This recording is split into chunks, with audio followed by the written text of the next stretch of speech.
Bir ilon sudralib ketayotib, yo'l o'rtasida unutib qoldirilgan arraga turtilib ketdi. Arraning o'tkir tig'lari terisini ozroq tilib yubordi. Bundan g'azabga kelgan ilon uni bir chaqib tishlab esini kiritib qo'ymoqchi bo'ldi.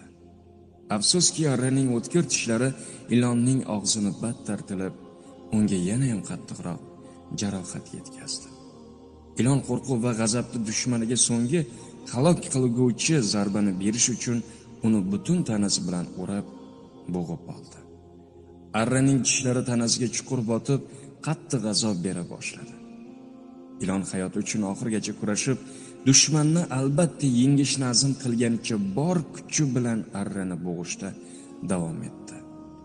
Arra uni bir necha bo'laklarga bo'lib yubordi. Ilon halok bo'ldi. Aziz do'stim, biz mana shu ilondek nodon bo'lmaylik. Bizga ozroq ozori yetgan har qanday kimsa dushmanimiz bo'lavermaydi. Ularning har biri bilan jang qilishimizga ham aslo hojat yo'q.